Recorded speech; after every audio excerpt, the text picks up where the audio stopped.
you really need to understand them by talking to them. And that also on a personal level is really important, that you just need to talk to people and you need to ask the right questions. This episode is brought to you by my book, Speak From Within. Review what's inside and purchase it at isoldat.com/speak-book.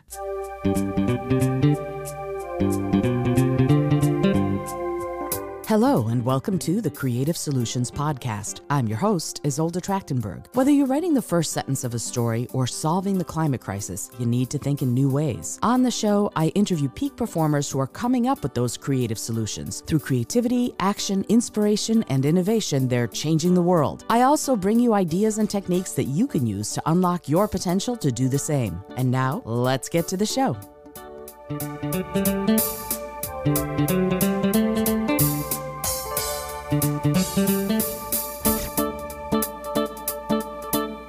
Hello, and welcome to the Creative Solutions Podcast. I'm your host, Isolde Trachtenberg. Thank you so much for being here. I appreciate you taking the time. I am so excited to talk to this week's guest, in part because he works sort of with musicians, and you know I'm a musician. So let me tell you about Falko Mortiboys. Falko Mortiboys is the Vice President of Fan Experience at Dice. It's a leading music discovery and digital ticketing platform. Prior to joining Dice in 2021, Mortiboys worked in the world of sports for the legendary Manchester United Football Club. His mission was to bring fans closer to the club and the club closer to its fans using data insights and customer relationship management. I'm so excited to delve into that. That's so cool. Over the course of 10 years, he conceptualized and executed award-winning global fan engagement campaigns while developing insights, research, and an analytics ecosystem. Wow. How to use big data for fan engagement. I'm so excited. Before Manchester, Mortiboys worked at BBC Global News, managing their web and social analytics, which covers over 30 language sites and 100 plus syndication partners. He managed large-scale global primary qualitative research projects across 5 continents and regularly presented insights on global BBC World Service Radio. Born in Germany, he now lives outside London. Falko, thank you so much for joining me. Welcome. Thanks for having me. Really looking forward to this conversation. I am so interested in what you do, and I can't wait to delve into it, but I would love to sort of go back a little ways and ask you just the starter question. What got you interested in how data can work to engage people, to excite them, to bring them news? What is the sizzle of that for you, and how did you get started? So I think I always was interested really in humans and human behavior. So for any company, it is really important to create relationships with their customers. And I think the relationships you create will ultimately define if you're going to be successful or not. And also as part of that, when you look at experience, I think the experience that brands provide are going to be equally as important as their products and services they offer. So data here plays a really important role because I think any relationship starts with curiosity. And that is on a personal level. Yeah, you can only form a relationship with a person when you're interested in that person, and the same also applies on a business level. Yeah, so in order to really engage users, in order to provide a great experience, you need to understand the user first, and you need to understand them on a number of different levels. You need to understand behaviors, you need to understand emotions, you need to understand attitudes. Yeah, and I was always really interested in finding out those things and how it changes over time, and what the reasons are for change, and how it is different across different cultures or different markets. So so that really got me into the industry where I'm in at the moment. That's so fascinating. And I love that you mentioned curiosity, because that's one of the pillars of everything I do, is getting curious and getting people curious. The thing is, that curiosity is something that changes depending on where you are. Like you said, you worked across 5 continents, and the cultures of some of those places, what people are curious about, what they're into in India, say, may not be the same as what they're into in Hawaii in the USA. How do you account for that when you're trying to reach a wide audience? Yeah, no, absolutely. And I mean, in order to do that, you really need to talk to customers, or we call them fans, because they have a strong emotional bond with the experiences that we enable. So you really need to understand them by talking to them. And that also on a personal level is really important, that you just need to talk to people, and you need to ask the right questions, and need to kind of observe behavior. And then based on that, you can identify similarities, you can identify differences, and then act accordingly to engage those audiences. So, when you're talking about similarities, you have worked in a wide variety of places. You worked in the world of sports, you worked in the world of news, now you're in the world of fan engagement and excitement in the music world.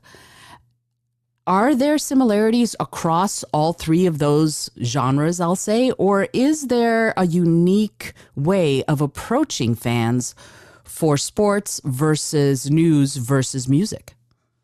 Yeah, that is a really good question. So I personally believe that there are a lot of similarities there. So especially when we look at sports and at music, both are the most or two of the most important aspects of our culture, being able to bring people together from different cultures, from different backgrounds. And fandom plays out in very similar ways. And that can be in music, that can be in sports, in film, in TV. So there are elements of kind of a sense of belonging that people feel when they're a fan of something. It's elements of identification, of participation, of interaction with the brand or the subject of fandom, or also amongst other fans. So ultimately, the way how fan plays out is often very similar. And therefore, I think there are kind of the mechanics of engaging fans across sport and across music and live events is actually very similar. Now, there is a slight difference in kind of what I do now compared to Manchester United. So when you look at Manchester United and you look at the fans there, the relationship is a one-to-many relationship. So there is one subject of fandom, the football club, and maybe a couple of different elements with players around that. But that club then engages millions and millions of people. Now, with music, it is slightly different than with live events because it is a many-to-many relationship. So here at Dice, we obviously match live events to audiences, to their fans, but there are different fan communities who are interested in different types of events. It might be electronic music, it might be indie, it might be arts and culture. Yeah. So here is the key to this is really personalization. Kind of how can we provide a personalized experience and also personalized communication, and ways to build a community for those people here at Dice. So it is slightly different. It's a lot more complex, I say, than working for a sports team. But that actually makes it really interesting, because you got to be smart about it. You got to be innovative and creative about it. How do you identify the right audiences, and how do you identify the right events, and how do you bring both together, as well as the artists and the venues and the promoters and all of those different dimensions. That's so interesting, because there's a psychology at work here that fascinates me. In a football club like Manchester United, like you said, there are players who might be fan favorites, for example, but then there are also fans who are fans of the team. And I know people who, unless I wear this scarf, they're going to lose. I know people who feel that strongly about their sports teams. But at the same time, with music, you're in a slightly different way of looking at things. It's almost like there's a personal relationship with the musicians themselves because their music speaks to you. So when you're doing some of this, what you called customer relationship management through Dice for the musicians that you're serving in that way, how do you manage something as personal as a song somebody loves, or a song somebody might propose to, or something like that? How does that work when you're talking about such a huge number of fans and such a lot of data? Yeah, so I think we need to look at it from different angles. So first of all, there is a lot of responsibility for us, because looking at life experiences and the experience of seeing your favorite artist and listening to your favorite song live is one of the most important or can be one of the most important memories of somebody's life. Yeah, it is absolutely absolutely important, and there are loads of memories being created on that. So we just at Dice, we want to make sure that enabling those experiences and the whole experience around getting to the show and getting a ticket are the best that we can do, because there's nothing worse than your favorite artist playing in town and you struggle to get a ticket, or you all of a sudden like all tickets are sold out and the only tickets available are via the secondary market with inflated prices. So so we try to break down the barriers for fans to go to those live experiences and see the artists they love, but also discover new artists based on their listening behavior, or based on what we know about them. So I think this is key of making the experience around getting a ticket and attending event as easy as possible for fans. Oh, I love that. I love that. My word for it is frictionless. When it's an easy thing, that I'm much more likely, personally, as a musician myself and as a fan of music, I'm much more likely to do things if I don't have a tough time doing it. And yet, let's say you said, there's nothing worse than trying, your favorite artist is coming to town or is in town and you don't have a ticket. How do you reach out to fans to tell them that their favorite artist? Is it something that they have to do through Dice, or is it something that Dice does reaching out on social or through NFTs? I know NFT is kind of a bad word right now, but maybe someday it won't be again. What do you do to engage the fans who might not know about Dice to begin with? Yeah, so obviously we work with a number of partners to drive awareness of Dice, but ultimately we want to get people on Dice. And then how the product is being created is very unique in the industry. So maybe let me talk from my experience. I really love to go to gigs. Yeah, and I always had the problem to really know when something is going on. And when I went on the main websites, which listed all gigs in one location, there was so much noise and it was very difficult to find the ones that I actually wanted. And then I realized that I missed some artists I really would have liked to see. So on Dice, when users, so the experience plays out primarily via an app. People download the app. People then can connect their music library. They can follow artists. They can follow venues. And based on that information, a personalized feed is being curated within the app, highlighting all the shows that that are being played, kind of artists that you've listened to, that you've followed, but also then recommending similar events that you may be interested in discovering. So the whole way of surfacing relevant events to fans is much easier on Dice due to the personalization.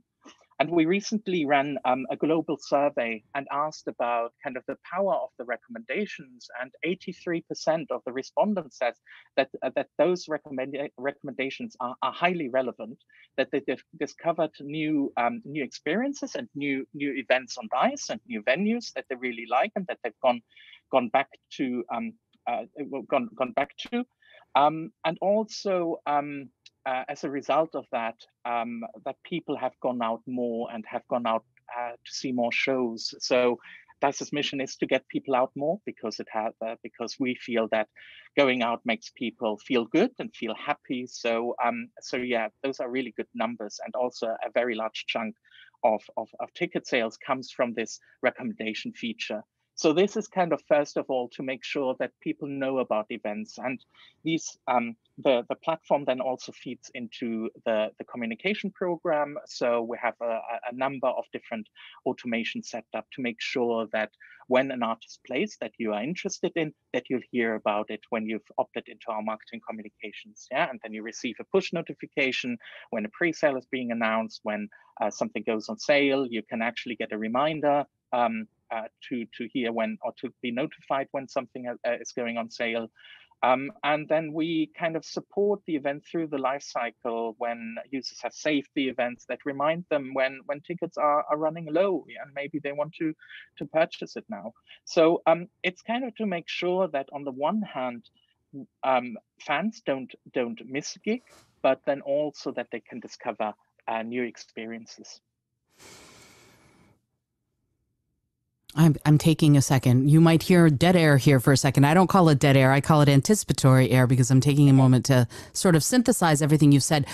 This is so, I keep saying interesting and fascinating, because as a musician myself and playing gigs, getting, making sure that your audience knows where you're playing, it's lovely that I would love to not always have to depend on my own social channels to get people that information.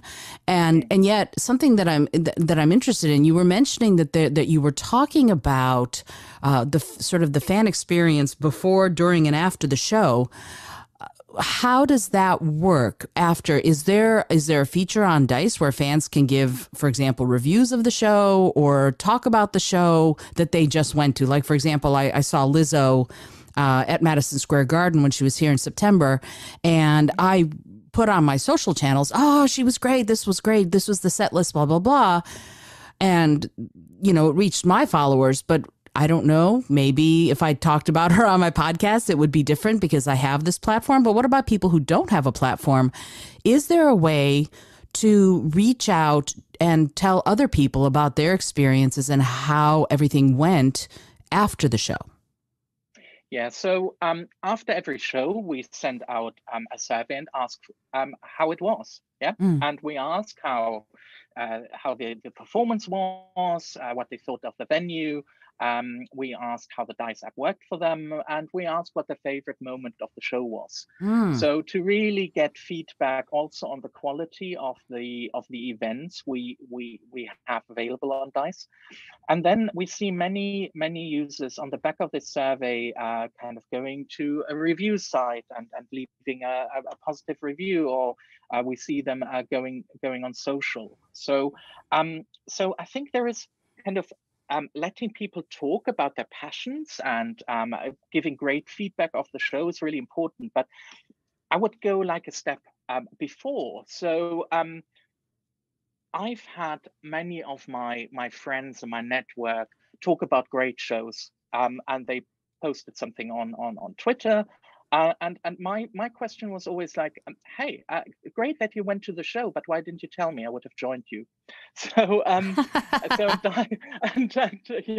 so I think we focus a little bit on the pre-show experience. So on Dice, Dice has a number of social features, which I think are great, because you can build your own friend network on Dice. And you can invite your friends to a show. You can share an event. You can also, and you're also being notified when your friend has just bought something. And that is absolutely important, I think. So in the survey I've mentioned previously, with where we asked our global fan base on what they think about Dice, we also asked about barriers for not going out more. And obviously, money reasons are often a barrier. So we're kind of addressing this with a number of free and low-cost events. But the other element that was mentioned by 28% of respondents was that they would like to go out more to gigs, but they don't have anyone to go with. And this is something that I think where there is a real opportunity to utilize those social features just to shout out about the events you want to go to and invite your network to come along, because there's nothing comparable to experiencing events like those together in community of like-minded people. So yeah, this is kind of how we're addressing it.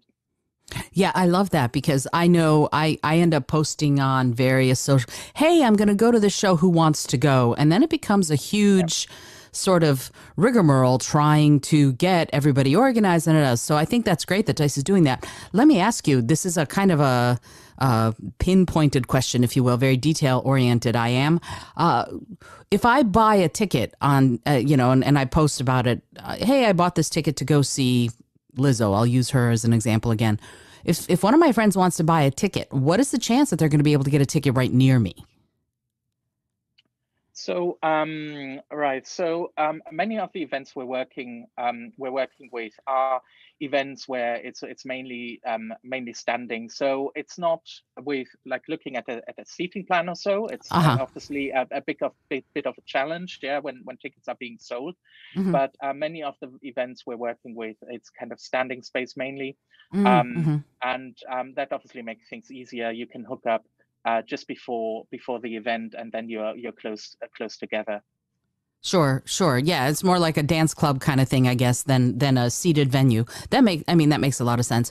So I want to pivot just a second. You had mentioned something that I went, okay. So you were talking about that this way of discovering musicians that are similar.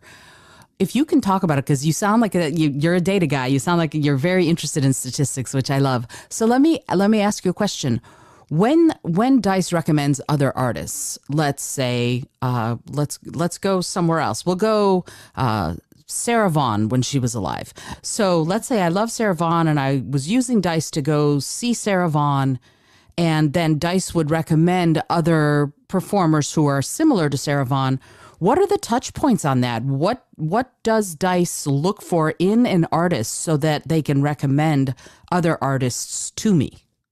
Yeah, so I think there are loads of different data points that feed into that model. So we can, firstly, it's obviously a genre, and we have created a lot of different genres and subgenre tags to classify artists, and then understand similarities with other artists and kind of how they are how they're almost like conceptually connected.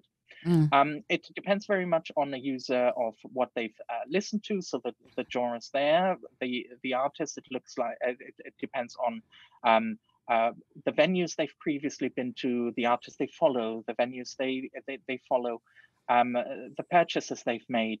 It also feeds in what their friends are doing, what events they're going to. So loads of different data points which feed into those models. Yeah, it's so interesting to me because, if I love jazz and say I love Miles Davis, and he has passed on as well, there is no way for Dice to know because I haven't seen. There's no way for me to have seen Miles Davis perform any time in the last 30 years or whatever. So if that's the case, is that something that Dice might be able to do? Is there some way for a fan to, again, share about performers who might not be touring, but who would be favorites, the Beatles, you could say, whoever it is, you could say, they don't tour anymore, although Paul McCartney, I think, just did, but I love that kind of music. Is there a way for Dice to do that? And if so, how? Yeah, absolutely. This is where the music library comes in, right? So if you listen to Apple Music or if you use Spotify or so, you can connect to those libraries. Then those libraries share all the artists that you have played and all the artists you follow.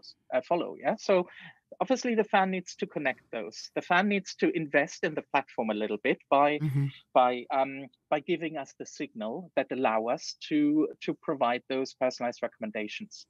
So we would very probably pick up that you've listened to Miles Davis on one of those music streaming services, and then know that you have an affinity to jazz music, and you would be recommended jazz events.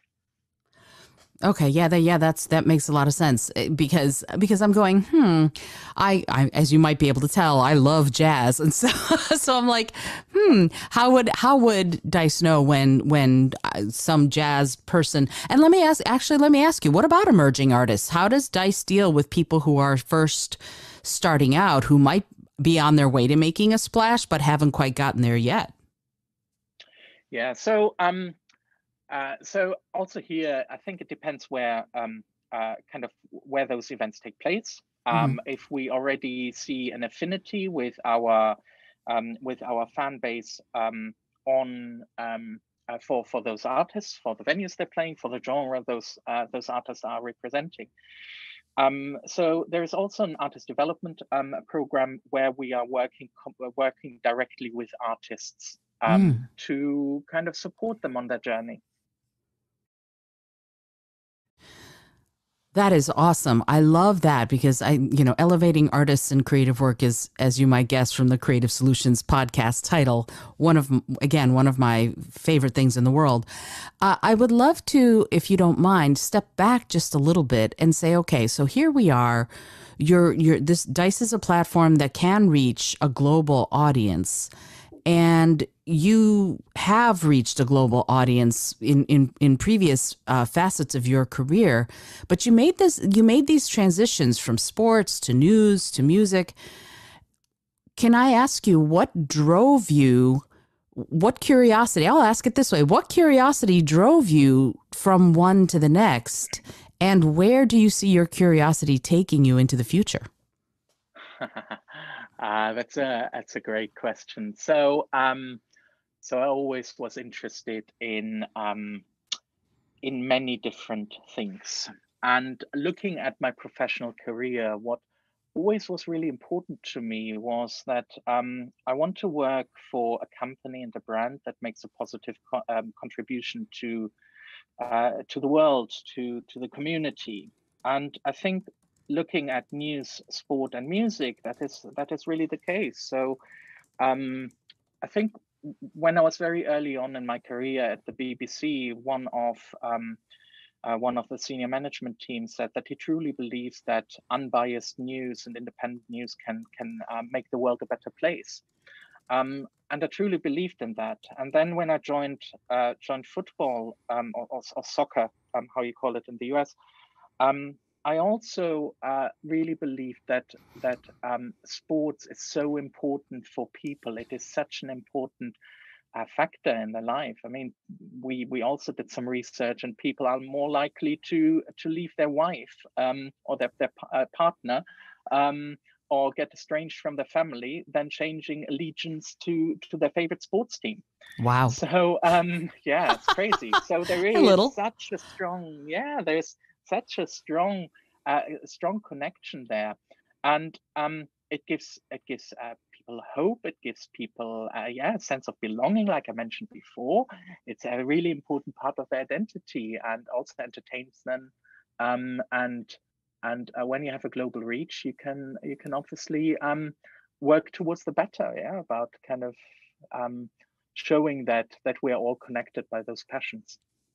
And I think the same is true for music and for what Dice does. So um, we we noticed that or we spoke to fans, and a common theme that always comes up is that people like to go out because they feel it is good for their mental health, especially looking what we've been through over the last years. So I mean, even Sure. going back like 15 years ago or so, when social media promised that it would bring people together from different backgrounds and connect us all, it seems like this promise hasn't fully materialized, and there are reports of loneliness, of isolation, and we feel less emotionally connected to each other.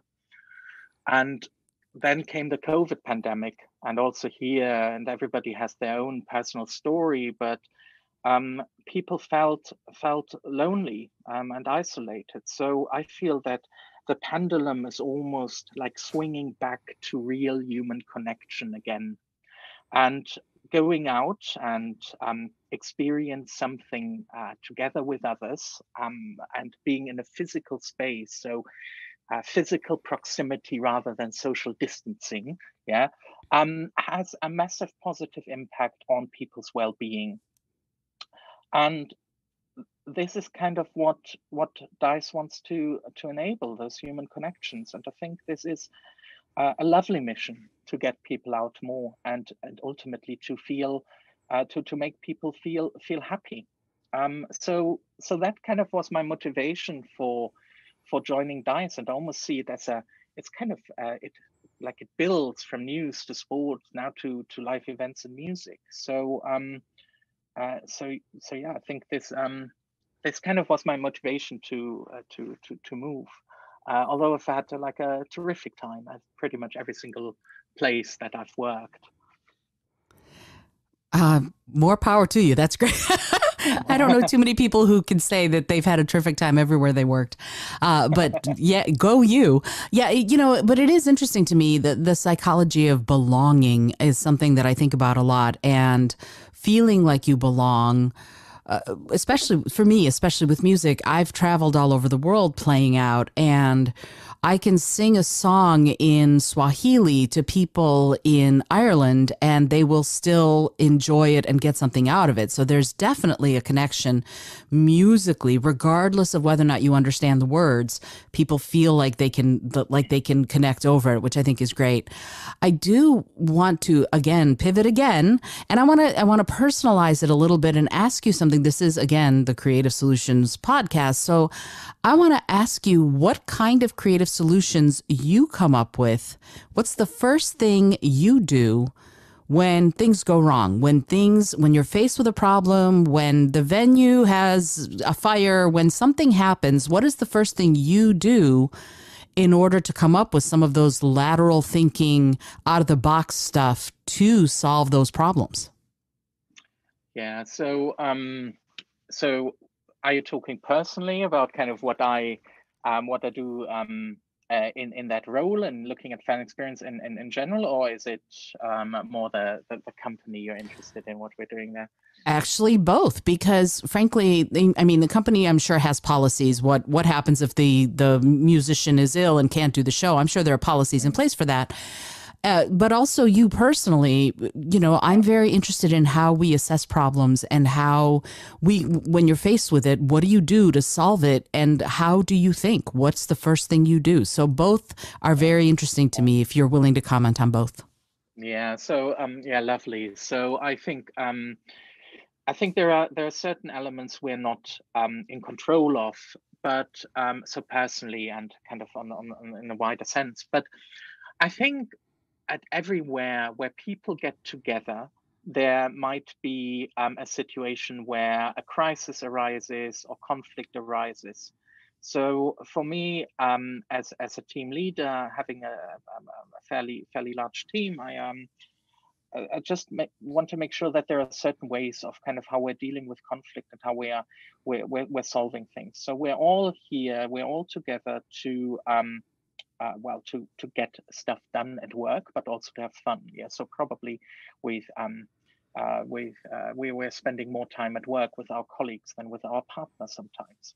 So so here I think there are a couple of rules, and it's just really the normal rules of how people interact. So in terms of creative solutions, I think it's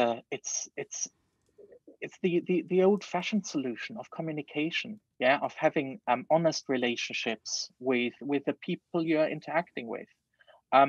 So, and to make sure that that you can almost predict when potential issues arise, and that you look at the root cause of those conflicts and then work those out. I don't think that there are many innovative, creative ways almost, because it's just really the rules of how people should engage and interact with each other, of seeing the person, not the role, and kind of understanding that we all want to achieve the same thing. So I think this would be kind of one of the answer I would give. So I think that's pretty much it. Yeah, be human, be approachable, be good at communication, and see really the person that you're dealing with. And there might be certain elements that that you're not aware of, but try to understand. And here we are about kind of understanding your colleagues. Yeah, like it's need to understand customers. That you understand the person behind the colleague you're dealing with. Oh, thank you for saying that. I think that's great. Yeah, absolutely. Communication and empathy are key here, and it is interesting because it seems to me that that's kind of what you've described Dice as, is that it's almost like an empathetic friend who's there to show you cool things and invite you to belong. And I think that's great. I'd love to know, before I know I could keep you here all day talking about the psychology of all this. This is so cool, but I know you have a day to get back to. So I'm wondering, or an evening, because you're in England, I think, and I'm here in New York City. Yeah. So yeah, let me ask you. They say that tech doubles every 18 months, right? So things are constantly advancing, and the fan experience has changed quite a bit between now and 40 years from now. The first time I went, my first concert was David Bowie, so I can tell, that tells you how old I am. And so that it's changed a lot. It's changed a whole lot since then. But the question I have is, with things being, as you said, very personalized, and yet we have so much technology, how do you envision the fan experience evolving, moving forward a year, 5 years, 10 years? What are your thoughts on that? Yeah, so I think there are certain elements that will change and certain elements that will never change. So as I mentioned, for kind of its fan experience and the experience to attend live events, that I think is a fundamental human need, and I don't think that it will change in great ways, because people want to be with other people. It is the physical connection, the direct connection in real life, Mm. that cannot be replaced by anything digital. So uh, this, I think people will be going to live events in 40 years time, in 100 years time. Hmm. Now the technology comes in to enable fans to to go to those experiences and maybe build something on top, to have the social element, to have the element of getting access to those experiences. So to give you an example here, and this is kind of what is happening now, but um, it always has been a challenge when tickets to gigs are being sold out and the only tickets available are via the secondary market, where you pay Mm. like 3 or 4 times as much. Hmm. And Dice created a system where, when an event is sold out, fans can join the waiting list. And then when users return, or when fans return their tickets because they can no longer make it, it will be offered to fans on the waiting list on a first come, first served basis for the price it went originally on sale for. Ooh, I So love that. yeah, so this makes ticketing fair, because we make sure that that uh, that real fans have access to tickets to see their favorite artists and to shows they love, and it doesn't inflate any prices and doesn't make attending events cost prohibitive. Mm. So I really like the fair nature of this. Um, and then it's kind of going forward, yeah. So obviously, how can social features be further developed? How can ticket touting be further prevented? So Dice just lets fans activate their tickets 2 hours before the show, which makes it pretty much impossible to resell it, to kind of, or to resell it at increased prices to other people. Yeah. So so that's a really fair way, and I think that's really where the industry should be going, because music and live events are so important to people. So we want to make sure that the right people can go to the right events, and that's good for fans. It's good for venues, for artists, for promoters, pretty much for the entire ecosystem. I love that. Yeah, Billy Joel famously leaves the first few rows of his arenas empty and then invites the fans who are sitting way up high and invites them to come down. And he said that it's because he goes, people who can afford those very front seats are often not even fans. There are people who are given those as sort of, gifts or whatever. They show up, but they don't really care. And he said, I really want to play for the people who really want to be there. So I think it's really cool that Dice is doing that. And it sort of democratizes everything, which I think is great. Falko, I am so grateful that you took the time to be here. And I know you've generously said that you'll come back and do the quick bonus episode. But before we go, I would love it if you would give... if somebody wants to know more about Dice and the app itself, where should somebody go to get in touch with you? And also, where can they get Dice if they want to find out more about Dice and how it works? Yeah, absolutely. So Dice started obviously as a UK business, and we've expanded now into Europe, into the US, and also recently into India. The app is available on the Google Play and the iOS App Store. So it is called Dice Live Shows. And that's kind of the easiest way, just to kind of try it out and see what events are where you live. Yeah. So that's kind of the first step. If people want to get directly in touch with me, I'm on LinkedIn, and I always try to respond to all of my LinkedIn messages. It's sometimes it takes a bit longer, but if somebody wants to get in touch, yeah, most definitely. I'm really looking forward to hear from everyone. And then, yeah, our website is Dice FM. There's a great blog as well, explaining a little bit more about the company and different elements, the culture at Dice, our DEI initiatives, which are really, really important at Dice, and loads of information on the company itself. Fabulous, Falko. Thank you so much. And I, again, appreciate you taking the time. I know you're going to come back and do the quick bonus episode that will air on Wednesday. And I want to ask you one last question. And it's a silly question, but I find that it can yield some profound answers. And here it is.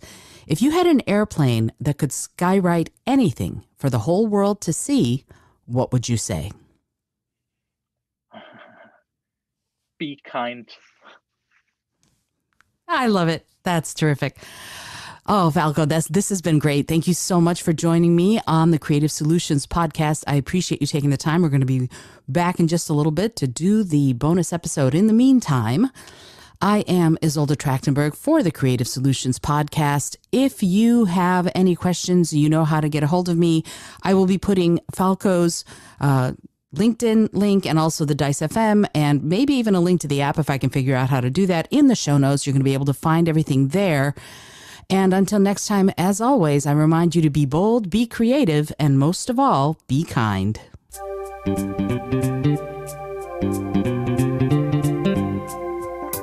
Thank you so much for joining me today. I really appreciate you being here. Please subscribe to the podcast if you're new, and it would mean the world to me if you told a friend about it. Today's episode was produced by Isolde Trachtenberg and is copyright 2023. As always, please remember this is for educational and entertainment purposes only. Past performance does not guarantee future results, although we can always hope. Until next time, keep living what you believe in.